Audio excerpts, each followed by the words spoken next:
আপনি কি জানেন কোরআনে এমন এক মহিলার নাম নিয়ে বলা হয়েছে যার সম্পর্কে বলা হয়েছে তিনি জাহান্নামে যাবেন। এক এমন মহিলা যিসে শয়তানও ভয় পেত। তার নাম উম্মে জামিল, যিনি কুরাইশ আর ইসলামের খিলাফ জঙ্গে সবচেয়ে আগে ছিলেন। তার গল্প শুনলে আজকে শত্রুদের আসল চেহারা বোঝা যায়। সে ছিল প্রথম মহিলা যে সেই সব চালে চলেছিল যেগুলো আজও ইসলামের শত্রুরা ব্যবহার করে। সে নিজের স্বামীকে ঈমান থেকে দূরে সরিয়ে দিয়েছিল এবং নিজের ক্ষমতা দিয়ে মুসলমানদের কষ্ট দেওয়ায় কোনো কমতি রাখেনি। উম্মে জামিল ছিল কুরাইশ গোত্রের, যা ছিল মক্কার সবচেয়ে শক্তিশালী গোত্র। তার বাবা হাব বিন উমাইয়া মক্কার সম্মানিত নেতাদের একজন ছিলেন। অর্থাৎ উম্মে জামিল জন্মেছিল এক শক্তিশালী ও পরিচিত পরিবারে, উঁচু মর্যাদার পরিবারে। কিন্তু এটা তার চরিত্র ভালো করতে পারেনি। শৈশব থেকেই সে ছিল উচ্চাভিলাষী, অহংকারী এবং রাগী স্বভাবের। যৌবনে সে আবু লাহাবের সাথে বিবাহ করে, যিনি ছিলেন আব্দুল মুত্তালিবের ছেলে। আবু লাহাব ছিল মক্কার সবচেয়ে ধনী ও ক্ষমতাবান লোকদের একজন। তার ধন সম্পদ উম্মে জামিলের খুব পছন্দ ছিল, যে ছিল অহংকার ও বিলাসিতার শৌখিন। আবু লাহাবের ব্যবসা খুব বড় ছিল, আর এই সম্পদের মাধ্যমে উম্মে জামিল মক্কার সবচেয়ে আলোচিত নারীদের একজন হয়ে ওঠে। কিন্তু তার সবচেয়ে বড় স্বভাব ছিল তার তীক্ষ্ণ জিহ্বা। সে শুধু স্বামীর সম্পদের উপরে নির্ভর করত না, সে নারীদের মধ্যে কথা ছড়াত, গুজব তুলত এবং যাকে অপছন্দ করত তার বদনাম করত। কিন্তু আসলে সে ভয় পেত নিজের ইজ্জত ও ক্ষমতা হারানোর।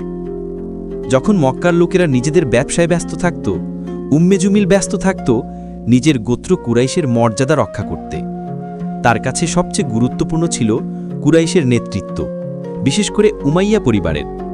কিন্তু একদিন মক্কায় বড় এক খবর ছড়িয়ে পড়ল। হযরত মুহাম্মদ সাল্লাল্লাহু আলাইহি ওয়াসাল্লাম ঘোষণা করেছেন যে তিনি আল্লাহর রসূল। উম্মে জামিলের জন্য এই খবর ছিল এক ঝড়ের মতো। সে জানত যে নবী করিম সাল্লাল্লাহু আলাইহি ওয়াসাল্লাম বনি হাশিম পরিবার থেকে, যা কুরাইশের আরেক শক্তিশালী শাখা। যদি মুহাম্মদ সাল্লাল্লাহু আলাইহি ওয়াসাল্লাম সত্যি নবী হন, তাহলে তার ক্ষমতা ও ইজ্জত কি বিপদে পড়ে যাবে না?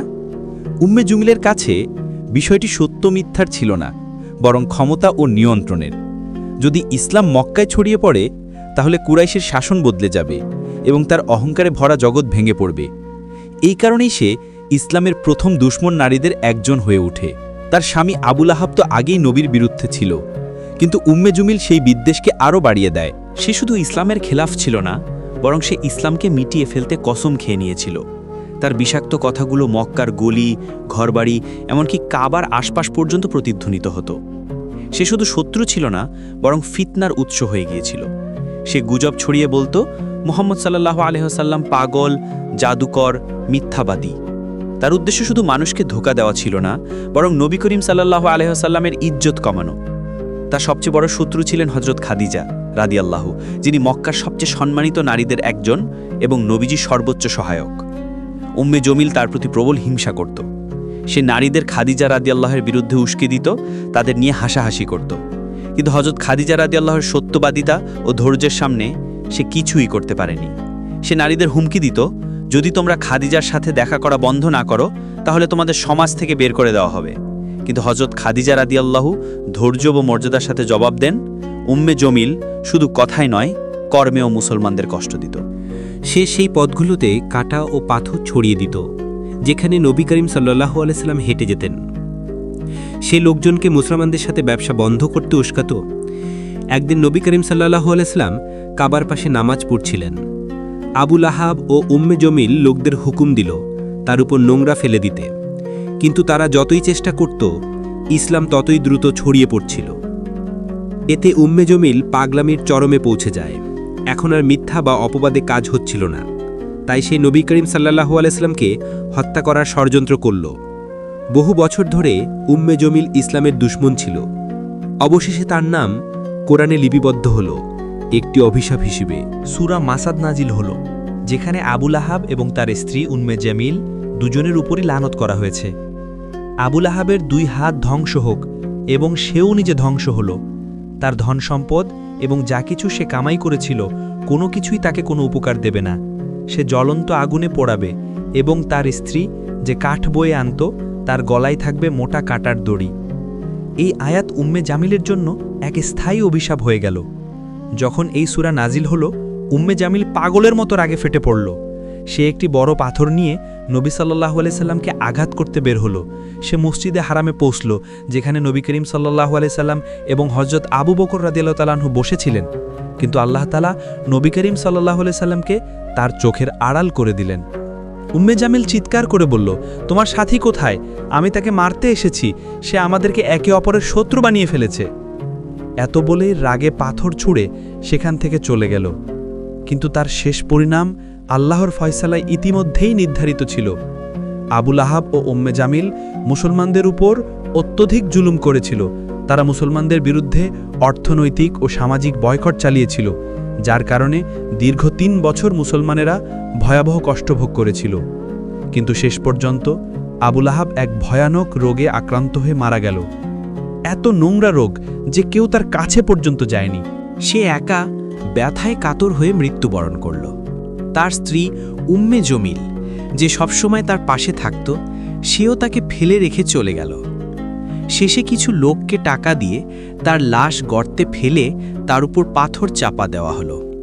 এভাবে তাদের সমস্ত দম্ভ, দৌলত, ইজ্জত সব ধূলিসাৎ হয়ে গেল। আবু লাহাবের মৃত্যুর পর উম্মে জমিল একা হয়ে গেল। যে নারী একসময় ক্ষমতাবান ও অহংকারী ছিল, সে এখন দুর্বল ও অসহায়। লোকেরা ফিসফিস করে বলতে লাগল, সূরা লাহাবের আযাব তার উপর নেমে এসেছে। কিন্তু উম্মে জমিল মানতে প্রস্তুত ছিল না। সে মক্কার রাস্তায় ঘুরে বেড়াত এবং মুসলমানদের বিরুদ্ধে ঘৃণা ছড়াত। শেষ পর্যন্ত সেও এক ভয়াবহ মৃত্যুর শিকার হল।